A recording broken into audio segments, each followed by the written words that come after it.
კავკასიური რესურსების კვლევითმა ცენტრმა ღია საზოგადოების ფონდისა საერთაშორის ორგანიზაცია ერთობლივი პროექტის ფარგლებში ახალი კვლევა ჩაატარა. ამ კვლევის ფარგლებში კი ქვეყნის მასშტაბით შეისწავლეს მოსახლეობის განწყობა, როგორც პოლიტიკური პარტიების, ასევე კორუფციის, მედიის, სოციალური სამართლიანობის, რელიგიური გაერთიანებებისა და სხვა საკითხების შესახებ.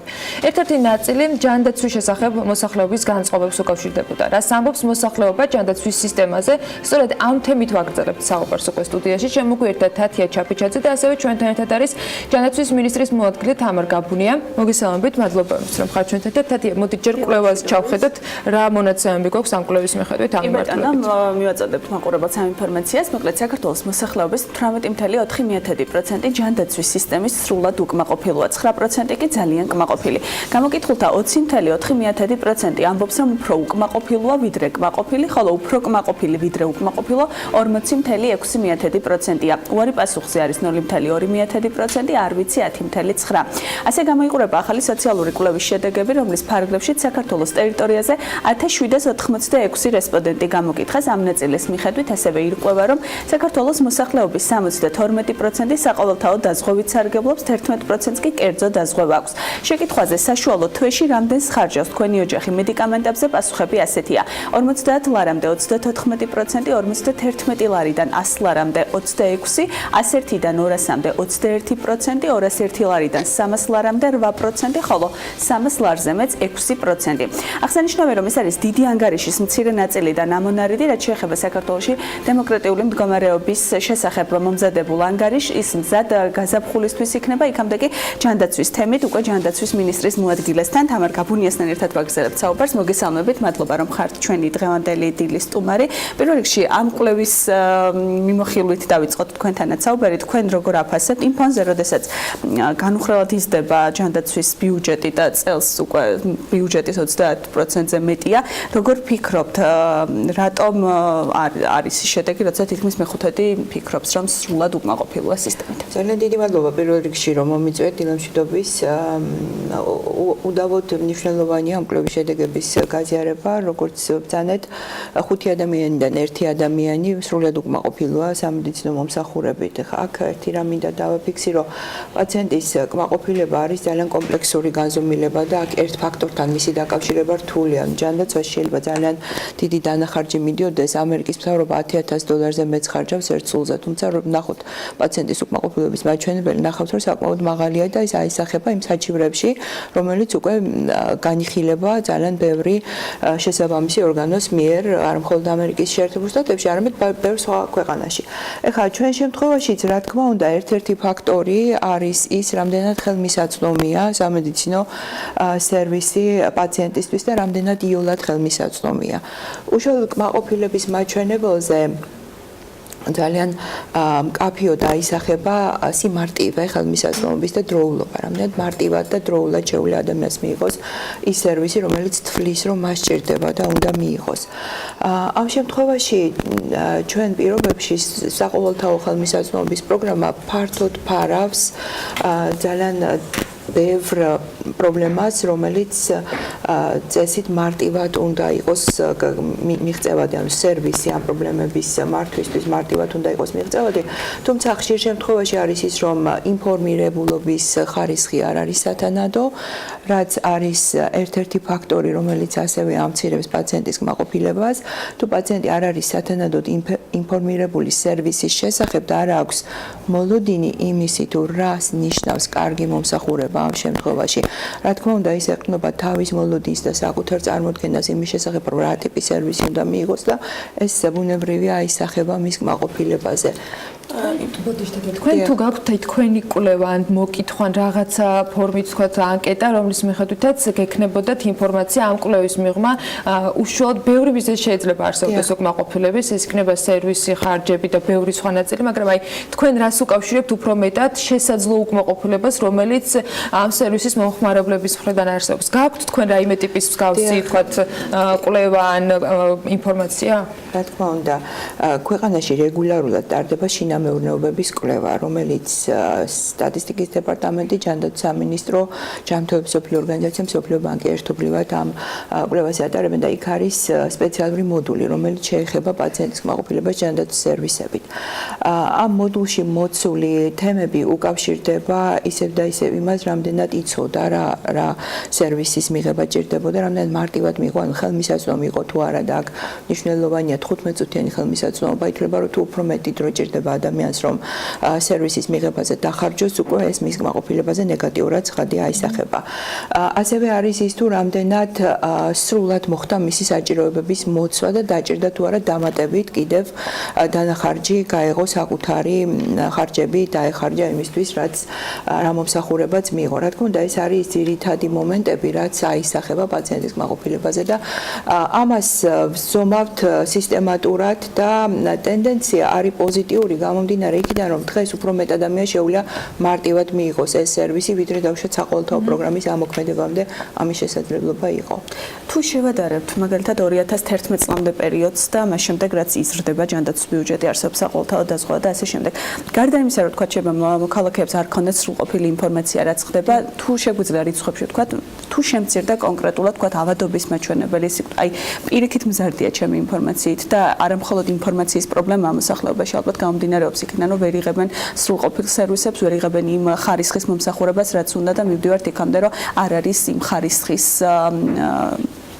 სამწყობოები, ექიმების მომსახურება და ასე შემდეგ, რაც უნდა იყოს. ამ პრობლემას რამდენად ხედავთ და ამ პრობლემების გადაჭრისკენ რა გზები და რა ნაბიჯები აქვს დაგეგმილი ჯანდაცვის სამინისტროს? რა თქმა უნდა, ეს არის ძალიან სერიოზული გამოწვევა. აქ მინდა გამიჯნო ორი თემა, არის ხარისხი კლინიკური მომსახურების, რომელიც ემყარება გარკვეულ ობიექტურ საზომებს, რაც ძალიან ტექნიკურია და შეიძლება მოსახლეობა ამაში ღრმად ვერ ერკვეოდეს და კონდეს მისი კმაყოფილება უფრო აღქმაზეა დამყარებული, ანუ იმაზე რა გამოცდილებაც მან მიიღო ამ სერვისთან ურთიერთობის პროცესში. თუმცა არის მეორე მხარე, რომელიც არის კონკრეტულად კლინიკური მომსახურების ხარისხი, რისთვისაც დიდი მუშაობა ტარდება, რომ ეს ხარისხი მიუახლოვოთ საერთაშორისო სტანდარტს და შევინარჩუნოთ.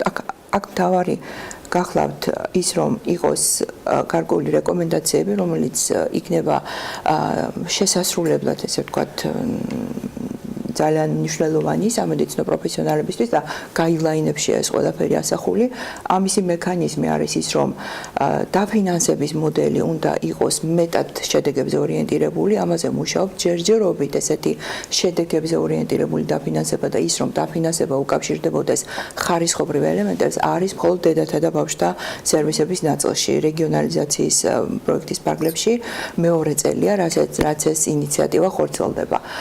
გარდა ამისა, უნდა გავზომოთ, ანუ უნდა გაიზომოს არა მხოლოდ პაციენტის კმაყოფილება, არამედ კონკრეტული ხარისხობრივი გამოწვევები, რომელიც უკავშირდება კლინიკური სერვისის ნაწილს და ამის შესაბამისად მოხდეს სათანადო რეაგირება. რატომ ვერ ვზომავთ? აი თათია მახსენა უფრო მეტი პაციენტის არსებობა და უფრო მეტი ავადობის შემთხვევები. ამას ლოგიკურად და შესაძლოა ასე ზედაპირულად თქვა ჩემი გადმოსახედით და რამდენიმე მიზეზი შეიძლება ქონდეს. ერთი ის, რომ ადამიანს უბრალოდ ამ საყოველთაო ჯანდაცვის დაზღვევის პირობებში აქვთ ახლა უკვე შესაძლებლობა რომ მივიდნენ და შესაბამისად აღრიცხვიანობაც უფრო მასშტაბური ხდება და მეორე რომ რეალურად პრევენციული სამედიცინო ვთქვათ მომსახურება ან პრევენცია იმის რომ არ გავხდეთ ავად ჯერ მაინც არ არის არც ამ საყოველთაო დაზღვევაში ისეთი მასშტაბით გათვალისწინებული და არც ისე აქტიურად ჯანდაცვის სამინისტროს მხრიდან ვთქვათ წახალისებული.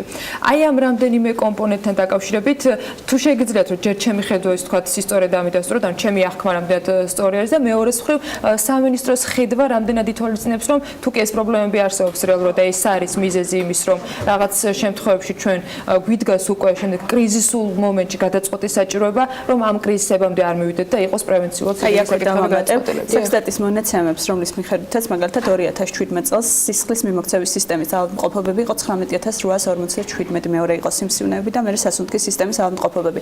ეს მონაცემები ხო რა თქმა უნდა ხელმისაწვდომია ჯანდაცვის სისტემისთვის და იცით რეალურად რა ტიპის პრობლემებია, სად არის ყველაზე მეტი ავადობის მაჩვენებელი და სად ვერ იღებენ თქვათ სრულყოფილ ინფორმაციას და მომსახურებას, ასე თქვათ, რატომ და მე უკვე ალბათ ანას კითხვა ეს პასუხი. კი, რა თქმა უნდა, ძალიან მნიშვნელოვანია თქვენ რაც ბრძანეთ ეს დაავადებები არის მთავარი ეს ქმნის ჯანდაცვაში მთავარ ტვირთს.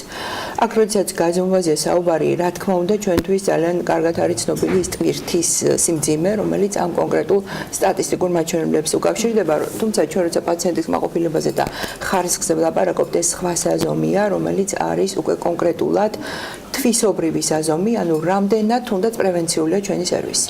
რამდენად დროულად ხდება ჩარევა კონკრეტულად ვართ მეტად ორიენტირებული გამოვლენაზე ამ დაავადებების, თუ ვართ ორიენტირებული შემთხვევებზე, როდესაც უკვე დადგა მიოკარდიუმის ინფარქტი და არა იმაზე, რომ მოსახლეობა სისტემატურად ვუზობთ არტერიული წნევა და ვნახოთ, რომ არტერიული ძალიან მარტივ ინტერვენციებზე არის აქ საუბარი.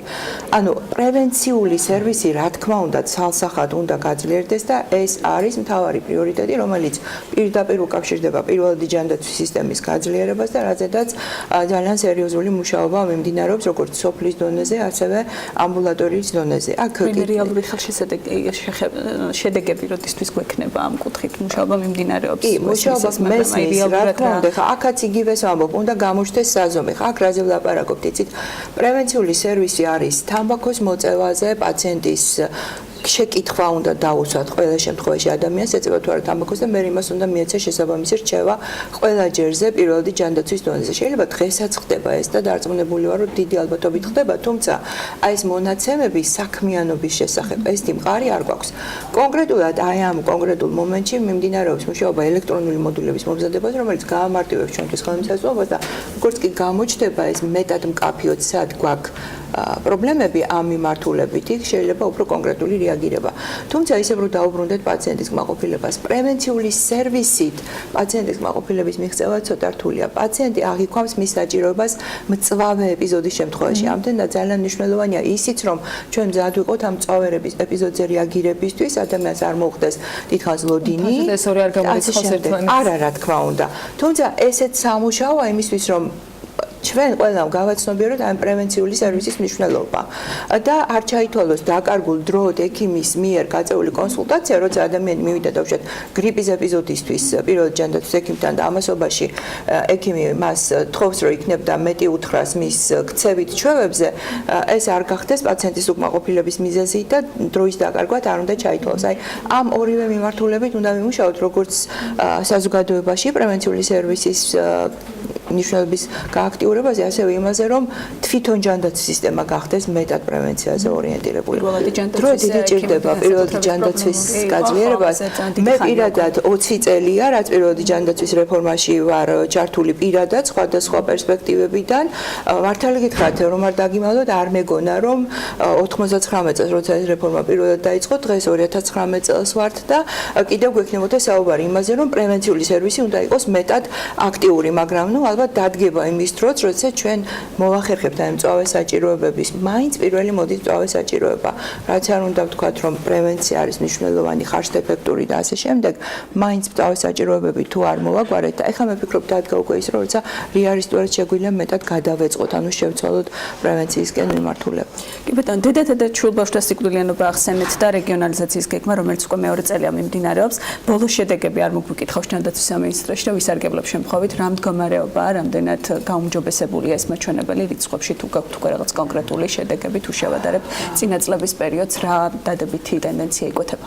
დადებითი ტენდენცია იკვეთება და ჩვენ გვაქვს ხვალ სწორედ პერინატალური, მე არ მინდა უბრალოდ ჯერ წინასწარი შედეგები გვაქვს ამ ანგარიშის ლევანდელის გავაჟღერო, ვიდრე საბჭოზე არ მოხდება ამისი განხილვა, თუმცა ხვალ გვაქვს პერინატალური საბჭოს სხდომა, რომელიც განიხილავს აი ამ პირველი წლის შედეგებს, რაც მნიშვნელოვანია, რა თქმა უნდა, ჩვენთვის რომ დავინახოთ კონკრეტულად ამ რეგიონალიზაციის შედეგები. თუმცა გაუმჯობესება როგორც ბავშვთა სიკვდილობის თვალსაზრისით, ასევე გართულებების თვალსაზრისით გვაქვს, მაგრამ იქაც მნიშვნელოვანია ხარისხობრივ ელემენტებზე. ხა აქ კარგია ის, რომ დავიწყეთ ძალიან ინტენსიურად ამ ხარისხობრივ ელემენტებზე ყურადღების გამახვილება და რაც მეტ ყურადღებას ამაზე გავამახვილებთ და გავზომავთ, მით მეტად გამოჩნდება ის გამოწვევები, რომელიც ამ სისტემაში გვაქვს.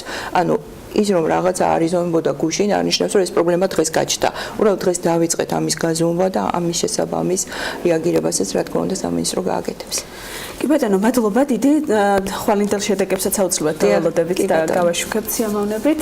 მარიამ გაბუნიას საქართველოს ოკუპირებული ტერიტორიებიდან დევნილთა შრომის ჯანმრთელობისა და სოციალური დაცვის მინისტრის მოადგილეს ვსტუმრობდით. მას მეძლებთ საქმე დილაში. მადლობა ქალბატონო თამარ თქვენ სტუმრობისათვის.